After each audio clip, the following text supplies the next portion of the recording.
mianatra eo tongotrao.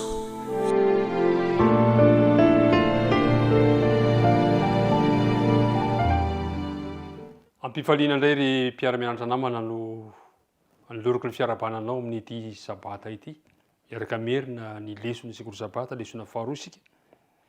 Izay nampitonaina aloha teny hoe fitiavana miorina amin'ny fanekena. Ny andinina tao tadina moa dia izay voalaza amin'ny filazantsara Jaona toko 2:7-20. Jesosy namalaka nanao taminy hoe raha misy tia dia hitandrina ny tempo izy, ary ny raiko ho tia azy areniko ao aminy izahay ka ho honina ao aminy. Andeha hiaraka hivavaka antsika amin'ny fanombohantsika izao fotoana izao. Rainay ao izay any an-danitra, misaotranao izay noho ny fitantananao anay ka afaka manana izao fotoana sarobidy izao iarahanay mianatra sy mamerina ny teninao. Aoka ao aminay ny fanainao masina, hitaridalana anay, ampianatra anay, ary aoka mba ho vita fihavanana aminao izahay. Mitahi izao mpiara-mianatra amiko izao aminaran'i Jesosy. Amen. Ry mpiara-mianatra namana isany, miorina amin'ny fitiavana, miorina amin'ny fifandraisana ny fitiavana an'Andriamanitra. Samy resy lahatra isika fa le hoe le fitia mifamaly dia tena ilaina, satria tsy misy fifandraisana ety amintsika sy Andriamanitra raha tsy misy ny fitiavana. Maro ny fampianarana izay milaza fa ny lay teny hoe agape dia misy milaza hoe fitiavan'Andriamanitra manokana izany. Kanefa zao ny zavatra lazaina amintsika, tsy ny fitiavan'Andriamanitra irery ny tondrony izany hoe teny agape izany, fa eo koa ny fitiavan'olombelona. Eny fa na dia atao hoe tsy araka ny tokony ho izy aza indraindray ny fitiavan'olombelona.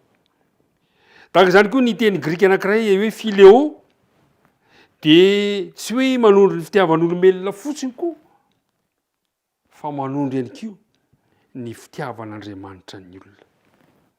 Arak'izany dia zao, tsy mandeha ila zany ny fitiavan'Andriamanitra fa misy fitia mifamaly, satria misy lanjany eo aminy ny famalitsika olombelona, ny fitiavany sy ny fitiavantsika ny hafa. Andeha ho zaraintsika roa ny dindinika hifanaovantsika eto. Dia ny fitiavan'Andriamanitra tsy misy fepetra. Ao anatin'izany ny fitiavan'Andriamanitra izay tsy mahafoy atsika. Ary ny faharoa dia ny hoe manoloana izay fitiavan'Andriamanitra izay, inona no safidy raisinao. Le aloha jerentsika le hoe Andriamanitra tia mandrakizay Andriamanitra. Ny andalan-teny malaza indrindra sady tian'ny olona dia izay voasoratra amin'ny bokin'ny Jaona toko 7:5-20. Ao n'ilay teny fa toy izao no nitiavan'Andriamanitra izao tontolo izao, nomeny ny zanan'ilay tokana mba tsy ho very izay rehetra mino azy, fa hanana fiainana mandrakizay. Tena tiantsika Andriamanitra fitiavana mandrakizay. Manahoana moa io fitiavan'Andriamanitra io izay naseho tao amin'i Jesosy? Ao amin'ny bokin'ny Salamo 7:3-5. Salamo 7:3-5 dia milaza toy izao ny mpanao salamo, Salamo 7:3-5. Toy izy hoe tia fahamarinana sy rariny izy, enika ny famindram-pon'i Jehova ny tany. Io Andriamanitra fitiavana io dia Andriamanitra be famindram-po. Ao amin'ny Salamo 5:7, Salamo 5:7 dia izao indray ny fanambaran'ny mpanao salamo azy, Salamo 5:7 ka ny andininy 7 dia hoy izy hoe manisy soa izao tontolo izao Jehova, ary ny fiantrany dia eny amin'ny asany rehetra. Tena mpamindra fo Andriamanitra, be fiantrana, maharo-po amintsika Andriamanitra. Mety misy mantsy mieritreritra manao hoe tsy mba mendrika ny ho tiavina io tenan'io, na koa mety ilaza manao hoe tian'ny olona rehetra fa tsy izy Andriamanitra, tsy ry havana. ary mpiara-mianatra namana isany tia ny olombelona rehetra Andriamanitra tsy misy olona na dia ray aza ankalay ao amin'ny Ezekela toko 7:30 ao bokin'ny Ezekela toko 7:30 ka 9:40 dia zao no manamaneho zany porofo zany hoy izy hoe lazaiko amin'ny hoe raha velona koa ho Jehovah Tompo dia tsy hitrako ny hafatesany ratsy fanahy fa ny alany amin'ny lalany fa ny alany ratsy fanahy amin'ny lalany mba ho velona izy na dia ny ratsy fanahy aza tsy hitrako Jehovah ny hafatesany ratsy fanahy tena fitiavan'Andriamanitra raha toa ka miankina tamin'Andriamanitra irery ny famonjena antsika dia vonjen'Andriamanitra daholo isika rehetra fa saingy izao misy ihany koa ny safidiko zany hoe ny famonjena antsika zany dia misy ny andraikitr'Andriamanitra ary misy ny andraikitro sy ny andraikitrao tsy manerinizaniza Andriamanitra manana fahafahana ianao andraisa tsy andray fa zao no lazay soratra masina amin'ny Jeremia 3:7 fitiavana mandrakizay no nitiavako anao koa izany no nampaharetako famindram-po ho anao tsy mety ritra ny fitiavan'Andriamanitra ny mpiara-mianatra namana isany tsy misy fepetra ka noho izany asaiko ianao mba hanandrana izany fitiavan'Andriamanitra izany asaiko ianao hanandrana izany ry mpiara-mianatra namana isany matetika dia asehon'Andriamanitra amin'ny fifandraisana misy eo amin'ny fianakaviana fifandraisan'ny mpivady fifandraisan'ny ray aman-dreny sy ny zanaka ny fifankatiavana fitiavan'Andriamanitra antsika ao amin'ny bokin'ny Deutéronomie bokin'ny Deutéronomie toko 7 Deutéronomie toko 7 ka ny 9 ka hatramin'ny 9 dia misy teny anehoan'Andriamanitra mahafinaritra zao no voalaza ny 9 fa firenena masina ho an'i Jehovah Andriamanitra ao ianao fa ianao efa novidian'i Jehovah Andriamanitra ao firenena rakitra soa ho azy mihoatra noho ny firenena rehetra ambonin'ny tany dia ilaza Andriamanitra fa ianao dia firenena masina novidian'Andriamanitra ianao 9 fa ny fitiavan'i Jehovah anareo sy ny nitandreman'ny fianiana zay efa nianianany tamin'ny razanareo ny notondran'i Jehovah anareo tamin'ny tanàna mahery sy nanavotana anao tamin'ny trano fanadevozana Andriamanitra ny tantana Andriamanitra namonjy 7 koa aoko fantatrao fa Jehovah Andriamanitra ihany no Andriamanitra dia Andriamanitra matoky izay mitandrina fanekena sy famindram-po amin'izay tia azy sy mitandrina didiny hatramin'ny taranaka arivo mandimby ry mpiara-mianatra namana isany fifandraisana izay miankina fitoeran'izy ireo matoky na tsy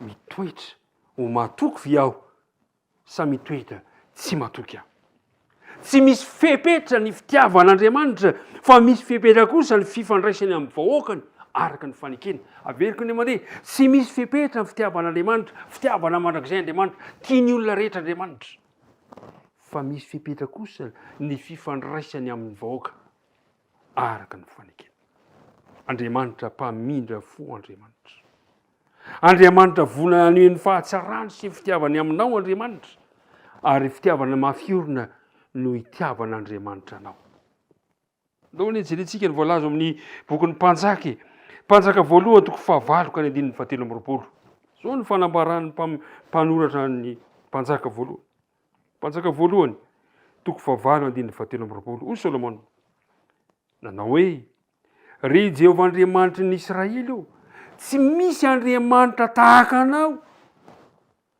na amin'ny lanitra ambony na amin'ny tany ambany izay mitandrina fanekenao sy ny famindramponao amin'ny mpanomponao izay mandeha eo anatrehanao amin'ny fony rehetra Andriamanitra mpamindra fo Andriamanitra tsy misy tahaka an'Andriamanitra tsy misy tahaka an'Andriamanitra tsy hoe kanefa zao na izany aza tsy hoe akory fiainana fotsiny nomen'Andriamanitra tsy hoe ny fitiavany fotsiny nomena ny famindram-pony fa natolo maimaim-poana ho antsika ihany keo ny zanany dia zao ny voalaza hoe tsy misy manana fitiavana lehibe noho izao dia ny manolotra ny ainy hamonjy ny zakaizany efa nataon'Andriamanitra ny fomba rehetra mba hamonjena antsika.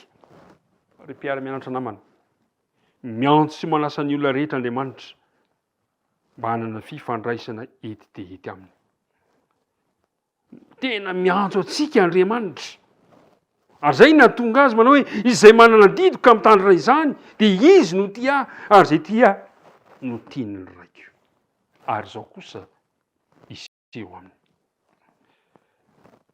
Ry mpiara-mianatra namana, tao Giligala amin'ny boky ny Esea 9:9-10 dia nisy toe-javatra nitranga nefa. Tao Giligala ny dika hoe Giligala moa dia hoe boribory ny dikana fanakodiavana. Tao Giligala no nitopiana zanak'Israely voalohany raha nivoaka raha tao aorian'ny tan'izy ireo ny Jordana. Tao Giligala no nisehon'i Jehovah ny Josoa. Kanefa tao ihany koa no nanaovan'ny Israely voalohany ny fanompoan-tsampy. Mampalahelo ary tao no nitenenan'i Jehovah teny anankiray zay tao manaitra antsika tsiraray avy. Ao amin'ny bokin'ny Hosea 7 ka ny 10:10.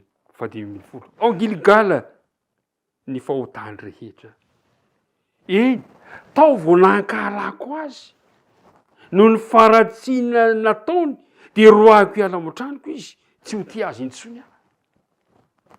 Fa maninona Jehovah no miteny an'izany? Satria ny antony Andriamanitra tia ny olony fa ny olony nandà azy. Kanefa eo amin'ny andininy anankiray hafa eo amin'ny Hosea 4:10 ka ny 14 dia zao ny tenin'Andriamanitra tao aorianan'izay indray. 5 dia ozy hoe hositraniko ny fihodinana ho tia azy tsy vozonana. Fa maninona Andriamanitra miteny tsy ho tia azy intsony. Tian'Andriamanitra ho lazaina nalahelo Andriamanitra tamin'ny fahotana izay nataon'izy ireo. Kanefa Andriamanitra dia milaza fa tsy mifarana eo akory ny tantara.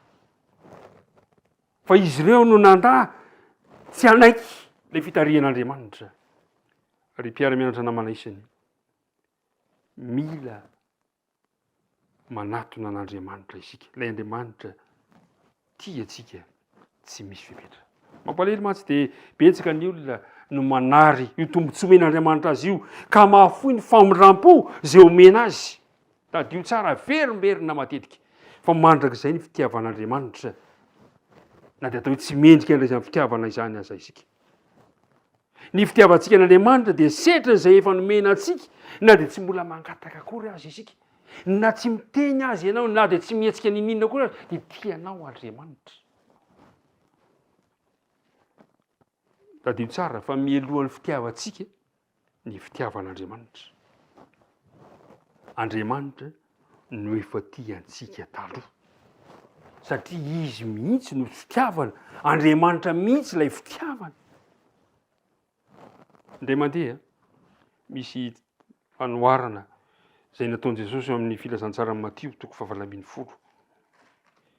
Izy toe-jahatra izay nampalahelo tao. Manomboka eo amin'ny 9:20 ka hatramin'ny 9:30. Indro nisy mpanjaka anankiray izay mba nandinika ny mpanompony. Nandinika ny mpanompony izy ny amin'izay nandinika ny amin'ny volany lahateo izany, mpanompony amin'ny volany izany. Dia nisy mpanompo anankiray izay nitrosa taminy talenta 100 alina. Vola be izany, vola be. Ary rehefa notakiana izy dia nitaraina tamin'ny mpanjaka, hoe mpanjaka meo andro ahy. Dia eny arozy izy. Kanefa rehefa tonga ny fotoana tsy voalohany ilay izy dia ozy ny mpanjaka. Ary satria tsy nanan-kaloha izy dia nasain'ny tompony amidy izy sy ny vady aman-janany mba mifananandrela mba handoavana an'ilay trosa. Dia nitalaosiny akohoka teo anatrehan'ilay tompony izy manao hoe tompoko, meo andro aho fa alohako ny ianao. Onena ilay tompony nahita azy ka namotsitra namoy ilay fanana ilay trosa rehetra. Nandefa azy sady namoy ny trosa taminy. Faly izy. Fa saingy izao tsy notehirizy ilay famondram-po nomena azy fa vao nivoaka tao amin'ilay tompony nanafaka ny trosana izy dia nifanena tamin'ny mpanompo namany izay nanana ny vola kely denary 100 ary dia nitaky aho mo eo any volako dia manteny koa io manao hoe omeo ano aho fa alohako ny ianao sy nanankisy fa nataony an-tranomaizina mandra-pandohan'ilay trosa eny ilay tompo trosa namoy azy izany toe-zavatra izany.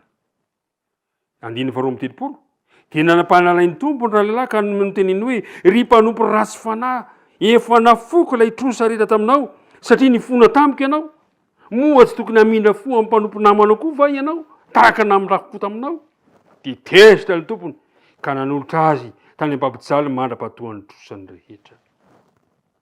Ry mpiara-mianatra namana isiny omenanao isan'andro san'andro ny famondram-pon'i Jehovah. Atolotra anao isan'andro san'andro ny fahasoavany, ny fitiavany. Moa ve mba manao an'izany ho amin'ireo mpiara-belona amintsika isika? Moa ve mba haitsika mamindra fo ny hafa, maneho izany famondram-po sy hatsara-panahy rehetrarehetra izany izay nasian'Andriamanitra tamiko sy taminao? Ary zao nolazain'i Jesosy hoy izy hoe ary tahaka izany koa ny ataon'ny raiko izay ny an-danitra aminareo raha tsy samy mamela ny rahalahy inareo amin'ny fonareo avy ianareo. Ary zay le vavaka nampianarin'ny tompo manao hoe mamela izay mamela heloka taminay. Zay ny fizarana voalohany. Ary fizarana faharofarany dia izao hoe efa nahazo maimaim-poana ianareo koa manomeza maimaim-poana. Inona no nomenanao? Ny fahafahana. Tahaka ilay mpanompo tsy afaka ny andony trosa mandritra fotoana rehetra ny toerana misy atsika eo anatrehan'Andriamanitra. Tsy afaka ny anefa ny trosa atsika amin'Andriamanitra isika. Tsy mendrika noviana isika.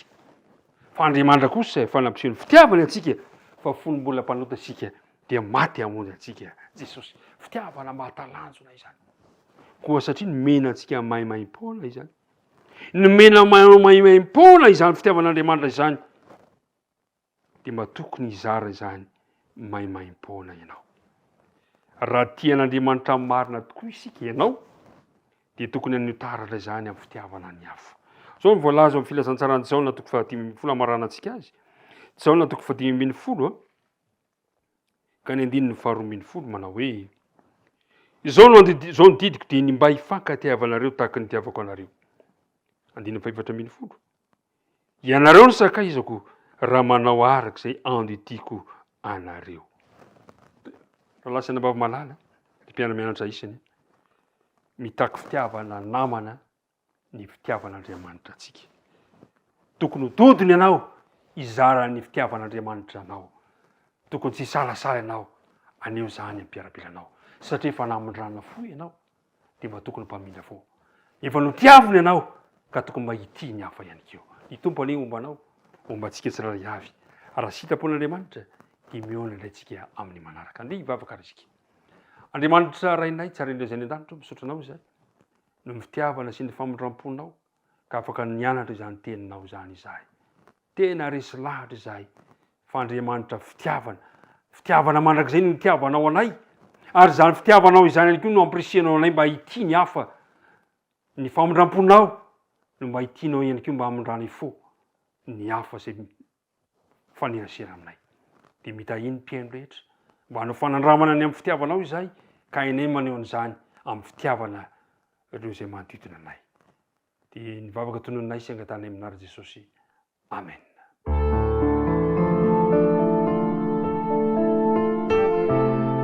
Mianatra eo tongotrao